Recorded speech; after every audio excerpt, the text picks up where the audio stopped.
God is love.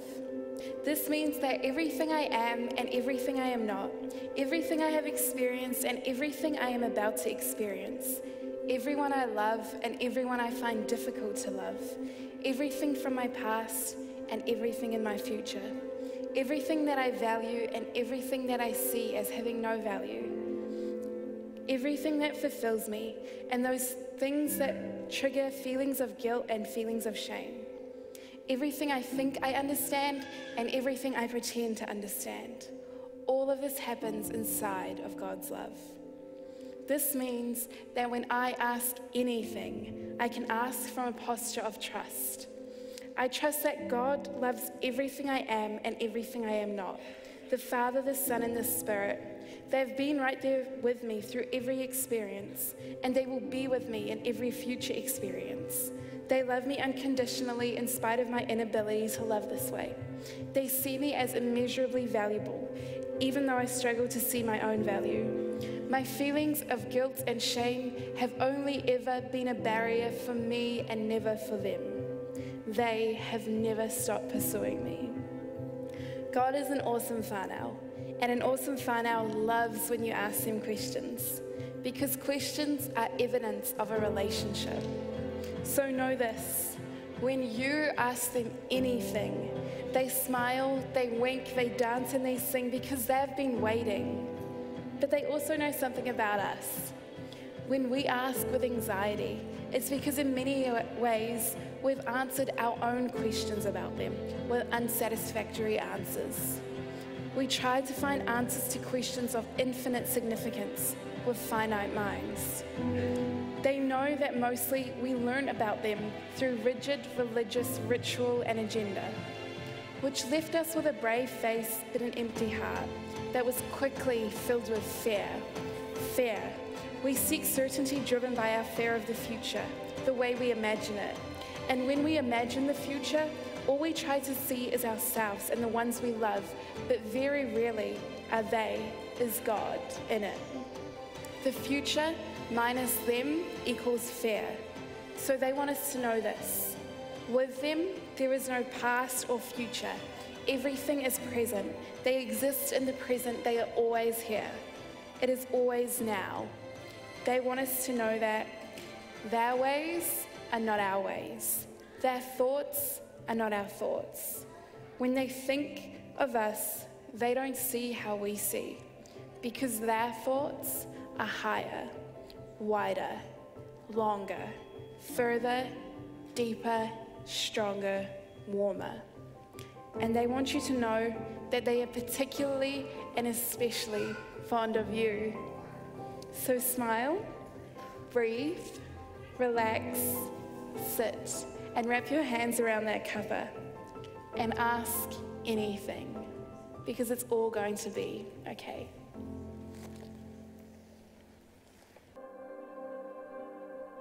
I was wondering, God, can you hear me? And if you can, will you give me a sign? Because I've been trying to be strong and keep on keeping on, but I don't think I can do it this time. You see, I feel a dark around me, and I'm starting to disappear, and with all the strength I have that still remains, I'm using it just to call your name, because you promised you'd always be here. But I don't feel your arms around me, and I can't see you in this night. The walls, they started closing in, and I feel a coldness in my skin, and I'm about to give up this fight. And I know that this is my darkness, and I choreographed my own fall from grace, but I thought I had time to pretend to be fine, but I need to see your face. Because lately I've had trouble breathing. My vices, they've lost their appeal. Between the screens and caffeine and worship songs that I sing, I think that I need something real. Because you were the one who healed people, walked on water, and with the word calmed the storm. But I feel a storm that's raging in me, and I so badly want to believe that you care enough to calm my seas. But I need to know for sure. So God, if it's true, you can hear me, and you are the one who breathes me to life. And come in this place, in this mess that I've made, and destroy all my dark with your light.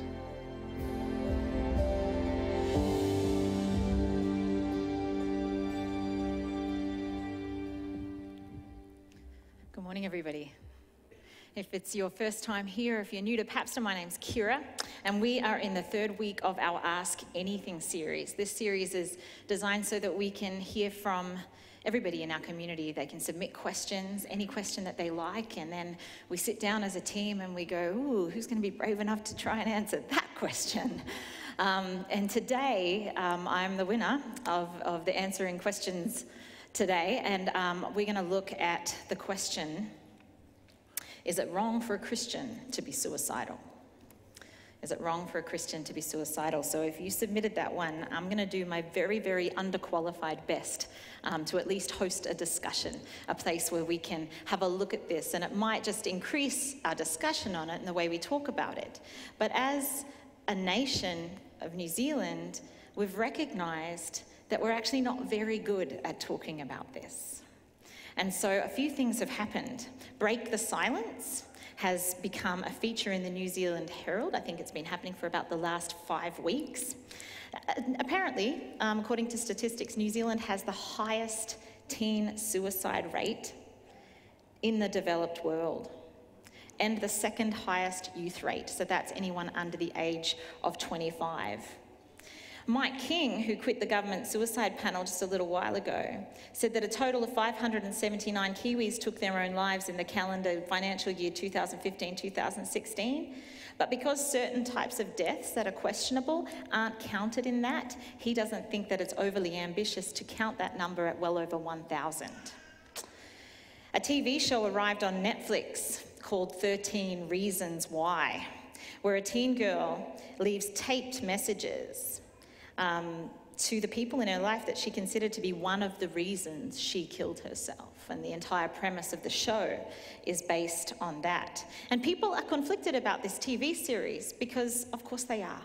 It's hard to talk about. We worry about things like, is this just giving people ideas? You know, what's going on? What's coming in? We have questions about this. We're not necessarily comfortable. The interesting thing, church, is we know this from experience, all of us, is that we can talk about all sorts of things in theory. But these kinds of conversations, they're harder to talk about in theory. Because for those that have been affected by it, we know that it turns from something external outside of ourselves, something that we can discuss in the newspapers and have interesting discussions about, to something internal and deeply personal and deeply emotive very quickly. And in those moments that it becomes something very real for us, waxing lyrical and political is actually a very unhelpful conversation for us to have. And if we talk about these kinds of things as though they are an issue that are separate from us, it's fraught with judgmental words. Have you ever noticed that when we talk about something as though it's apart from us, we're very, very quickly more easily able to label it? So about suicide, we start to say things like, well, that's just a really selfish thing for someone to do. Well, that's an easy judgment and claim for us to make if it's separate from us. Because we, the feeler, are understanding how it feels from us, but empathy would call us into how it feels for them. And I bet you it didn't feel selfish at the time. So it's an interesting thing for us to sit in judgment like it's an issue to discuss, and it's a different thing entirely to try to put ourselves in it somehow, to empathize and understand it. Now, for Christians, having this discussion is even more interesting because for Christians, thoughts of suicide often coincide with layers and layers of guilt and questions about whether or not people who end their own lives are going to be in heaven or not. And then again, it becomes an external theological discussion that we try and separate ourselves out from. Meanwhile, while we're trying to understand the theology of it, we're also trying to cling to the hope of a picture of God that's one of great compassion. And often we land with, you know what, let's not talk about it, only God can decide this, let's just leave it to him. And you know what, that might be the right conclusion, but it feels like a really lukewarm sentiment to a deeper and hugely affecting situation.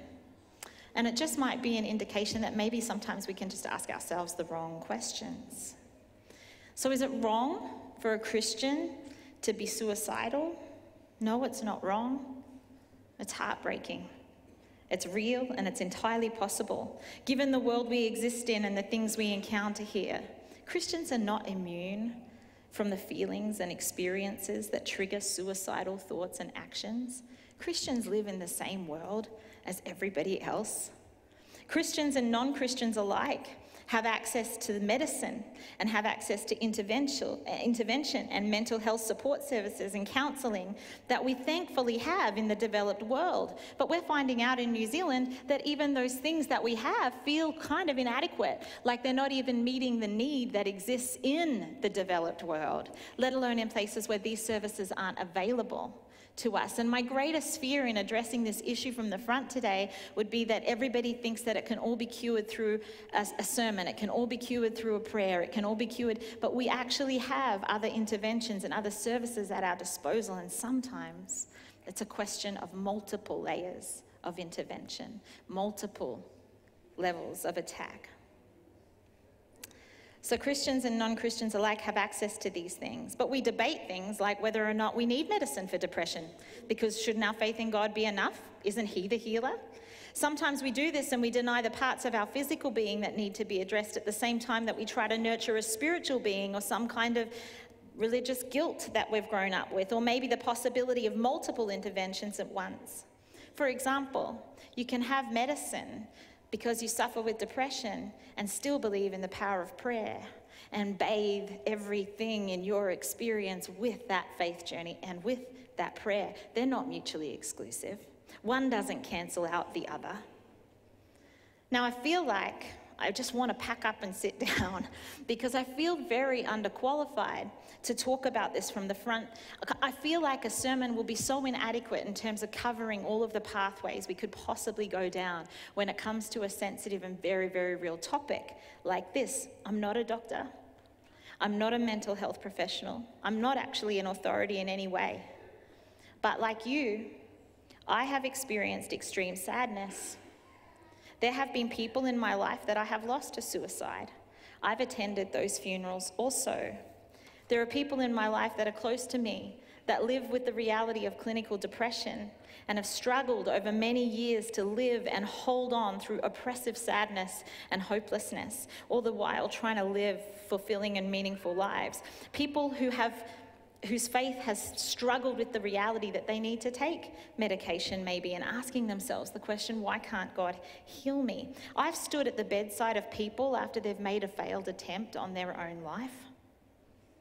And I'm thankful that they're there with us, but I can remember looking around the room at people saying, what are we going to do to bring them health and hope? What can we do to make sure life looks different from this point on? And as a counsellor, I now have had the honour of walking the journey with people as they seek to understand their own sadness and stuckness, and as they try to move beyond their pain and their desire to want to end their lives. And in my own life, I'm sure like you in yours, I've experienced despondent times. In fact, if statistics are any indication, there's not a person in this room today who won't have or hasn't or won't experience at least a period of depression at least once in their life. Now, it might not be clinical and it might not be diagnosable and it might not be medicated, but it will be depression. And there isn't a person in this room who won't know someone who has ended their own lives. Just statistics say that it's not possible. And the effect of that will depend on your proximity to it and the relationship with the person and how closely connected it was.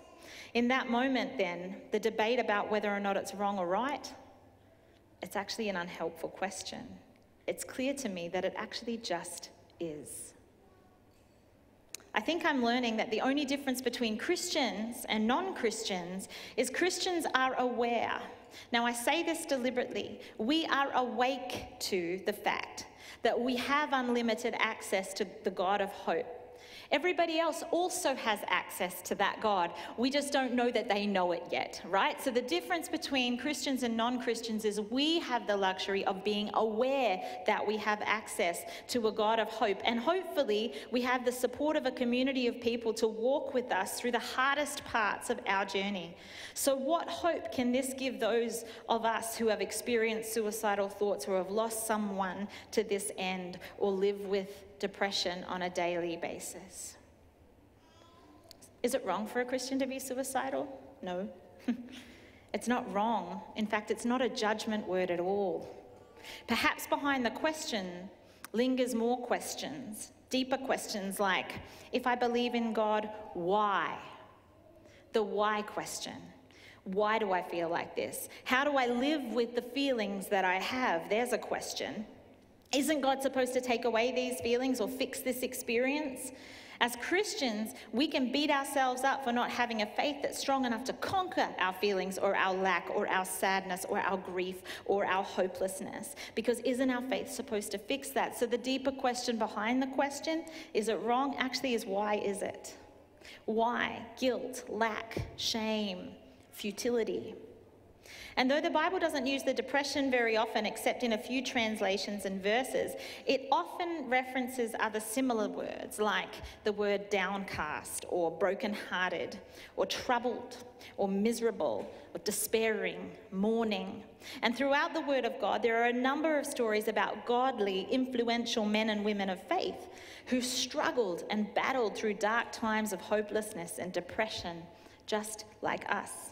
I read an article this week by a lady named Debbie McDaniel in my search to try and find people in the Bible who really stood out as people that might have struggled with this reality, suicidal thoughts or depression. So here are just a few. Now, if you're here for the first time today and some of these names or Bible characters or references kind of seem like a foreign language and you're not familiar with them, I am going to move through them pretty quickly and just give you a tiny taste of their stories. But if they're intriguing to you at all and you'd like to learn more about them, just note down the references, because we can talk about it later, and these are stories and interesting things to discover that are worth paying attention to. So the first name I have is Elijah. It's an Old Testament name. He was discouraged. He was a prophet of God. He was discouraged, he was weary, and he was afraid. And after great spiritual victories, here's the interesting thing. Elijah asked God for a certain thing. He was going into battle with a really evil queen, and he asked God for a certain thing, and he actually got victory over it. He got victory over the battle that he was fighting. But even after that, this mighty man of God ran away for his life, even though God had just proved himself to him. And there he sits in the desert, and he's defeated and he's worn out. And you know what he says, even after the victory? He says this, "I've had enough, Lord. Take my life. I'm no better than my ancestors." Getting what we want in life is never really a guarantee that it's going to make us happy and have us feel everything that we're supposed to feel. Elijah's proof of that. Job suffered. Job is like the pin-up boy for suffering, and he suffered through great loss and devastation and physical illness for a very long time. Now, he lost literally everything. And so great was his suffering and tragedy. I love this, get this. So great was his tragedy and his suffering that his wife couldn't stand to see it anymore. And she goes, "What are you still holding on to your integrity for? What are you still holding on to your faith for? If you curse God, he'll kill you. Just end your life." So she's saying, hey, I can't stand to watch you do it, let alone you experience it. Just do what it takes to end your life and get it all over with. But Job maintained his faithfulness to God throughout his life, and he struggled deeply. But even in that struggle, here's some of the things that he said. He says, "Why did I not die at birth? Why did I not perish at birth and die as I came from the womb?" That's in chapter 3, verse 11. He says, "I have no peace, no quietness, I have no rest, I only have my turmoil." That's in verse 26 of the same chapter. He says, "I loathe my very life. I loathe my very life. Therefore, I give free rein to my complaint and speak out in the bitterness of my soul." That's in chapter 10. "Terrors overwhelm me. My life ebbs away. Days of suffering grip me. Night pierces my bones." Don't we know that suffering is always worse at night in the darkness? "My gnawing pains never rest." That's in chapter 30. Did you notice that the first statement I made was from chapter 3 and the last one was from chapter 30? That's a lot of chapters. That's a lot of suffering. That's a lot of going through stuff in Job's life. Moses was grieved over the sin of the people, and he had these feelings of anger and betrayal. And he was a leader of all of these people that were kind of being rebellious at the time, and he was ready to quit. And in this, have you ever felt ready to quit? Have you ever been leading people? You're like, I'm going to give up. I'm going to walk out on this family. Like, that's enough, you know? So he was at that point, ready to quit. And he says to God, you know what? You forgive them. You deal to them. But if you can't deal to them, please just wipe me out of the book completely. Please just erase me from this story. I don't want to exist in this place anymore. Jeremiah, man, he had such an impact on the kingdom. He was another prophet. He wrestled with great loneliness. Pay attention to some of these words. Loneliness, defeat, insecurity. Also known, he was known as the weeping prophet. Seems like the dude was pretty miserable. I mean, if you get a reputation for weeping, you must be crying a fair bit, and visibly for people to see that, right? So it seems like he must have had a pretty hard lot in life. He suffered from constant rejection. He lived alone. He ministered alone. He was poor. He was ridiculed. He was rejected by people. And in the midst of it, he had this great faith and strength. And you also see his honesty. And he wrestled with despair and a great sense of failure. And he says this to God, "Cursed be the day I was born. Why did I ever come out of the womb to see trouble and sorrow and to end my days in shame?" Hannah, I wanted to put Hannah in here because I'd never read so closely these passages as I did this week. And she said something, it just kind of took my breath away. She was struggling with the fact that she didn't have a child. She was heartbroken. She had deep sadness and she had deep grief over not having what she wanted or what she needed. And she says this, "I am a woman of oppressed spirit." Has your spirit ever felt oppressed? "I've poured out my soul before the Lord." And then she says to God, "Please don't consider me to be a worthless woman." A worthless woman. Can you relate? Can you relate? And in fact, it's a rhetorical question because statistically we can all relate, right? Can we relate to any of the feelings and scenarios and experiences of these people? All of us live with dead spaces inside of us. All of us live with hard stuff.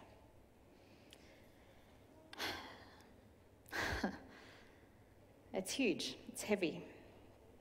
The writer of Hebrews, we're not really sure who wrote it, is writing to people. When he's writing to Hebrews, he's writing to the Jews. He's writing to people who know what it's like to suffer and fight for freedom in their faith.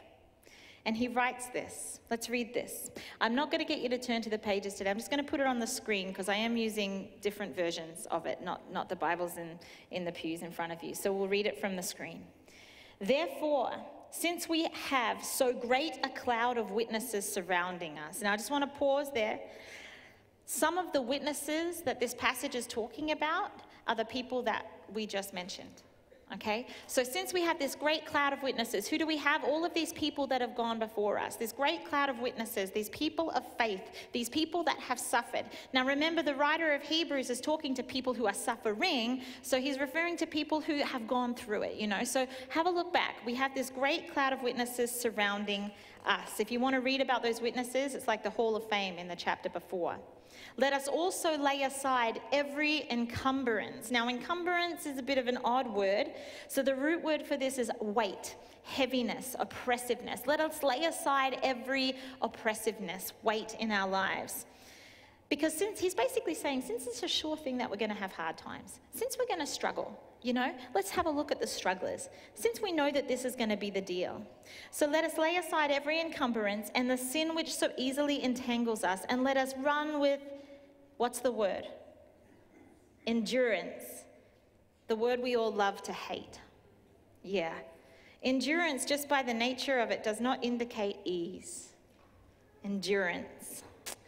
The race that is set before us. Okay.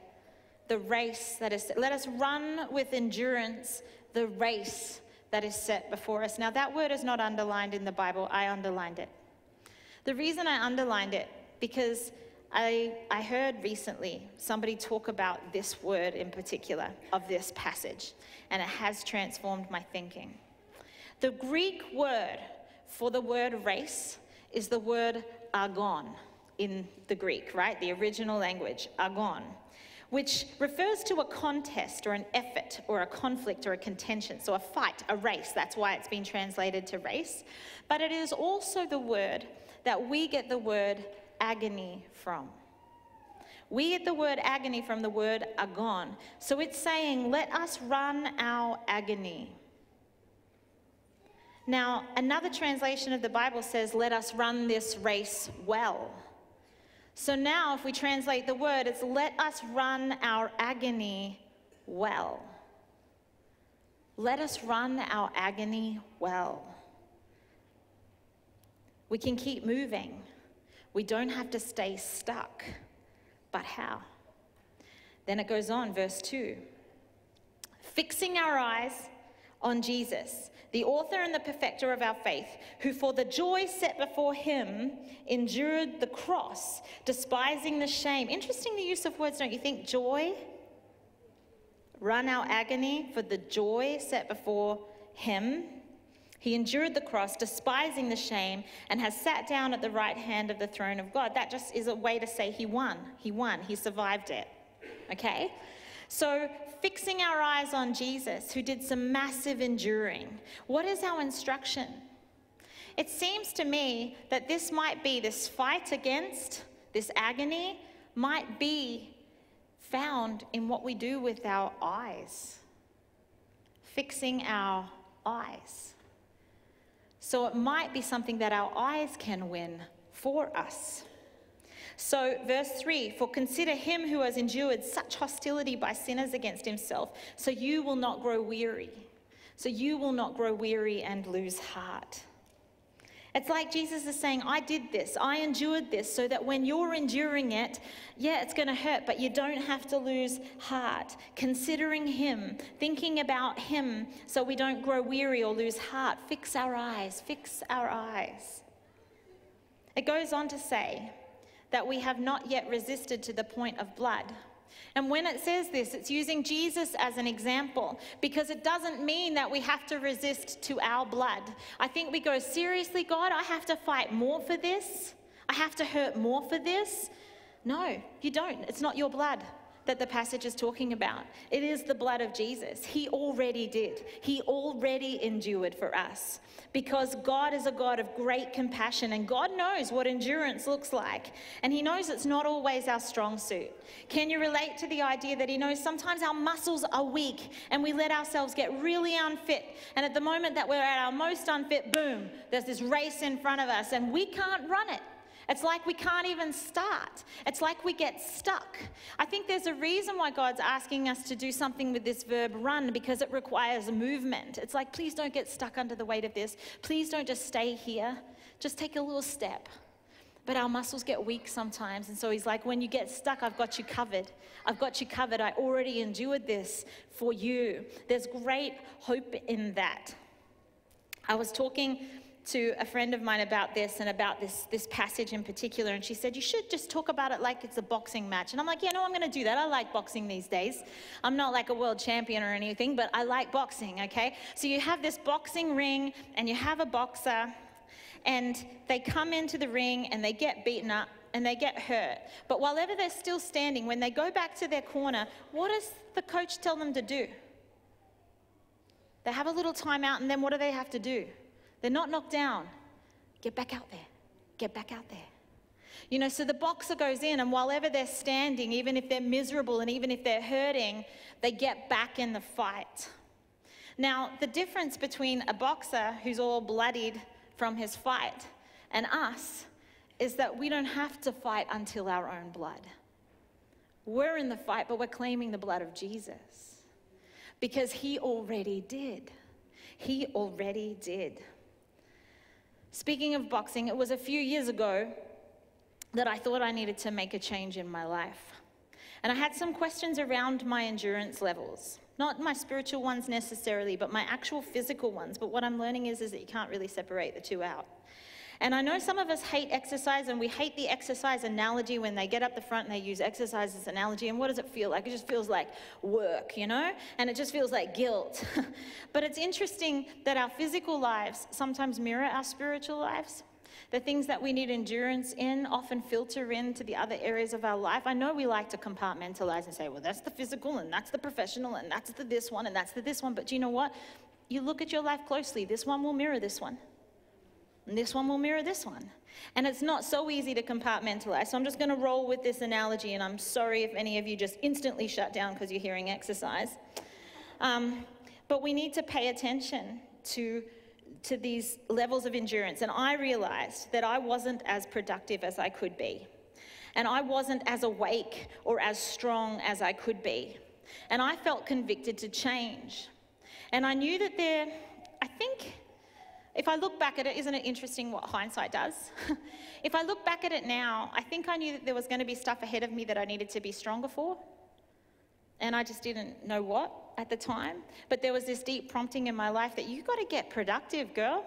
You've got to get fitter and you've got to get healthier, because there are going to be things that you want to say yes to in your life. And you don't want your body and your physical endurance to hinder your opportunity going forward. And I think that was kind of the conviction. I have the same conviction around my heart and my spiritual being sometimes. It's you got to get stronger, Keira. You've got to get in the Word. You've got to pray on your way to the place and stop distracting yourself with something else. Get off the Facebook and start talking to Jesus. You know, it's these things that are convicting you are because they're strengthening you into the next season. But I could get stuck. I could ignore that voice. And at this point in time, I decided I didn't want to do that. I wanted my 30s to be a really productive decade. And so I decided that I needed to make a move. And it took something for me to do that.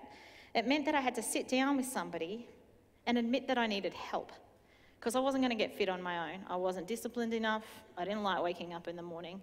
Unless I knew somebody was going to meet me there, I wasn't going to arrive there. You know, unless I knew somebody else was going to push me, I was not going to push myself. I was the most quitting exercise person I had ever met. 5 skips, that's enough, I'm tired. That's a good enough effort, you know? And it took me meeting with this person who encouraged me and who pushed me. Here's what it used to look like. Here's the workout we're going to do, Keira. This is the workout. I'm like, oh, I'm not going to get through it. I'm not going to get through it. Okay, we're a few years down the track now. The workout goes up on the board, and I find myself being the really annoying person in the class, like, let's do this, guys. We can do this, okay? Let's go. Let's go before we cool down from the warm-up. Hurry up, let's go. You know, and I don't even recognize myself. I don't even recognize myself. Now, I'm not the fittest person in the world. I've just been watching the CrossFit Games. They know something about endurance that I am yet to learn. They know something about eating well too, which I am yet to learn. But boy, when we fix our eyes on something, when we decide out of a deep sense of conviction, not a superficial reason. This wasn't, let's get fit so you can feel better about the way you look. It didn't come from that place. It was, let's get fit so you can be productive. Let's get fit so if you're driving in a car and you see a mountain and you want to climb it, you know you can. Let's get fit, because getting fit in your body is helping you get fit in your mind, which is helping you get fit in your spirit, which is helping you get, you know, and I know that can sound like work, and I know we hate that analogy, but we have got choices.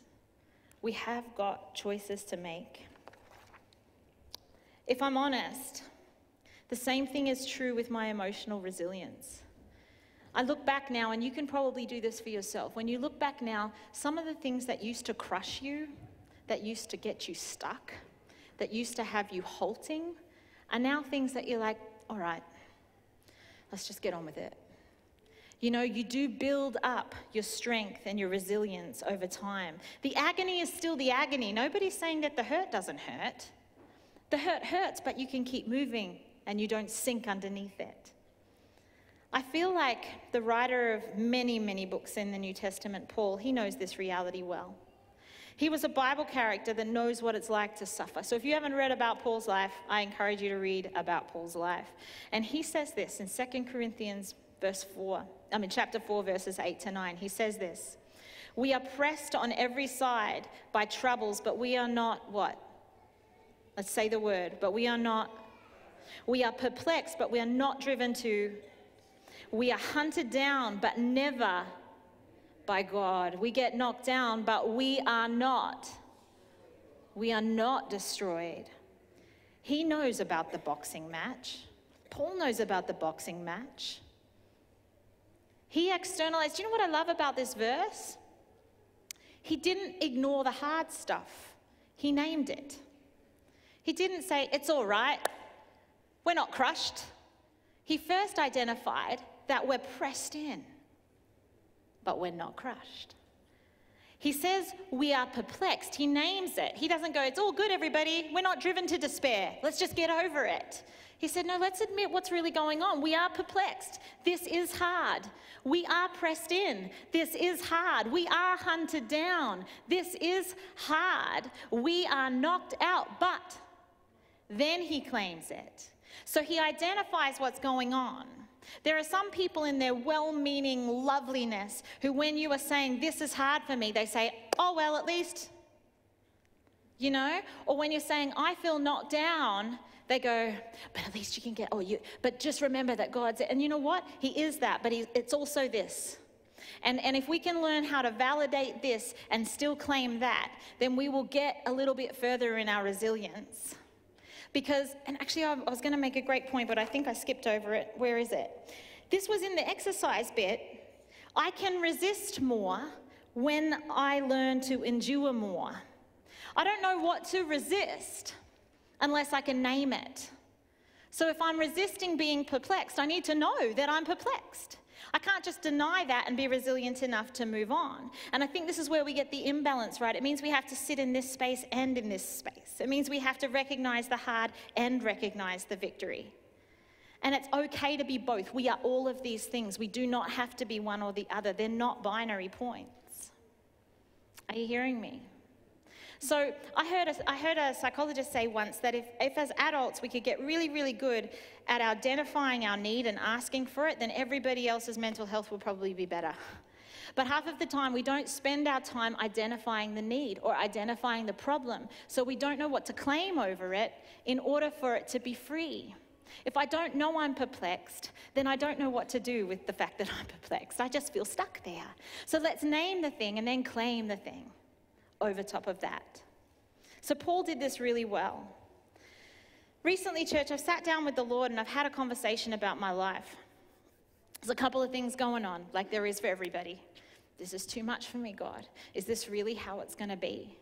There's something wrong when I'm just enduring in my life. I know you call us to endurance, but it's not just endurance, is it? There's not just the hard work exercise, is it? There is the joy in the journey, right? Paul talks about that. Everybody that says that they were with you talks about the joy and the thing. Well, I'm seeing the thing, but I'm not seeing the joy.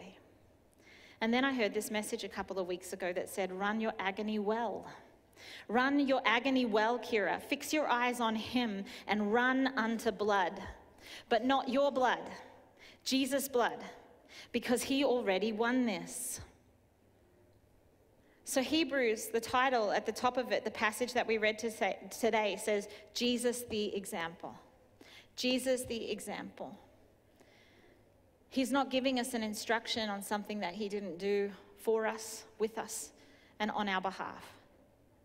He's not telling us to do something that he won't do for us, with us, and on our behalf. Jesus knew anguish. He knew what was to come. He knew what it was going to take for him in terms of suffering in order for him to free us. And even Isaiah, years and years and years before Jesus came, said that Jesus Christ would be a man of sorrows, acquainted with grief. We can be assured, church, that our God is a God of compassion.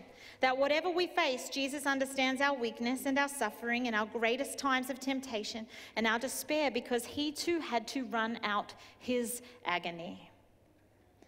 In the garden the night before he died, Jesus prayed, and he was all alone because his friends had bailed on him. And he was calling out to his Father, asking him for a different way. And he said, you know what? My soul is deeply grieved to the point of death. Do you know what? This kind of indicates to me that his feelings were killing him, not his body. And he fell to the ground and he began to pray, God, Father, all things are possible for you. So he's claiming his thing. He's saying that it's hard. He's confessing what it really is, and then he's saying what he needs. Please remove this from me. And then he surrenders, not my will, but your will. Not my will, but your will. See, we can name the hard thing and then we can ask for what we need, but the surrender part's real hard, real hard. And I don't know about you, but I've said the same thing to God over lesser weights than what Jesus was carrying. The Bible says that so great was his anguish that he sweat what? Drops of blood. That is the blood that we claim when our hearts are breaking. You know, I often thought about it as the blood that he spilled physically because of the fight, because of the whipping and the beating and the nails and stuff.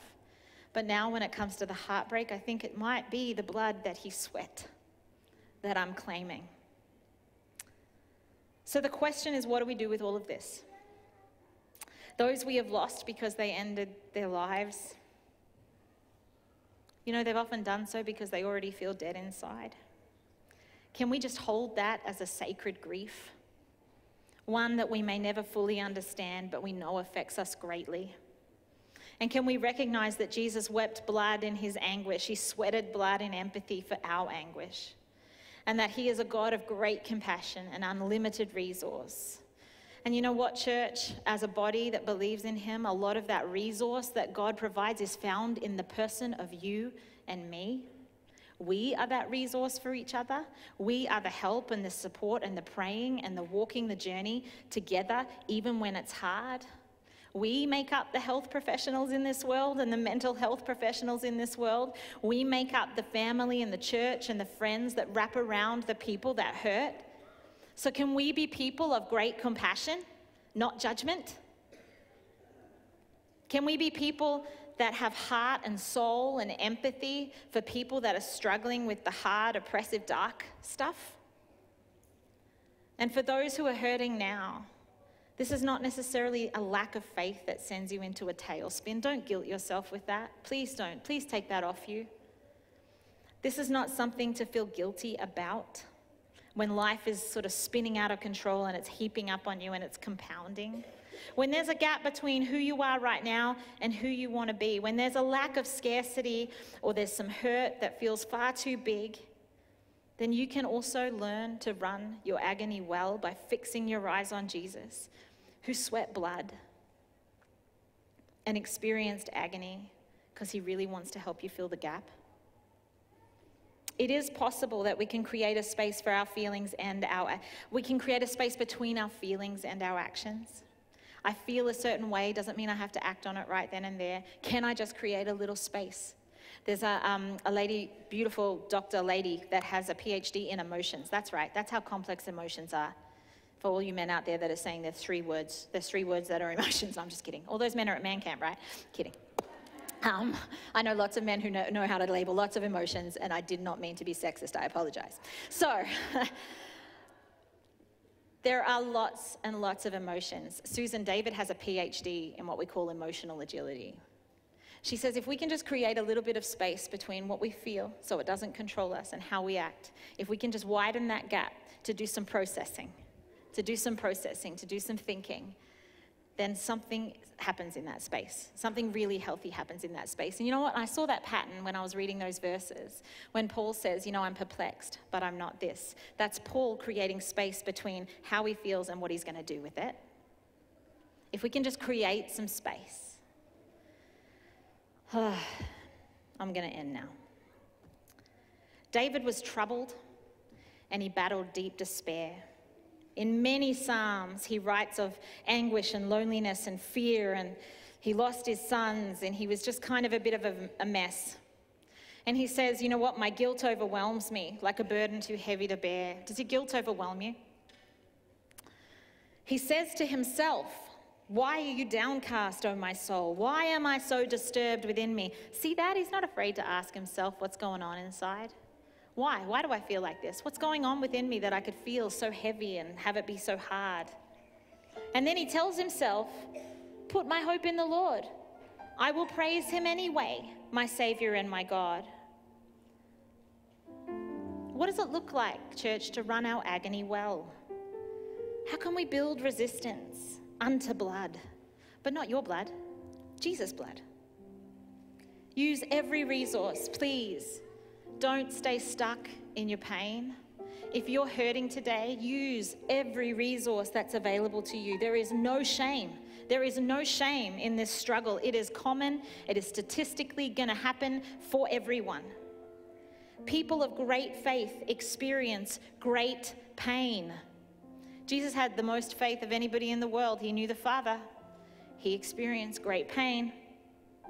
Let's not beat ourselves up for experiencing things that are hard. Let's not beat one another up for experiencing and reacting to it differently than what we think we should or how we think we should.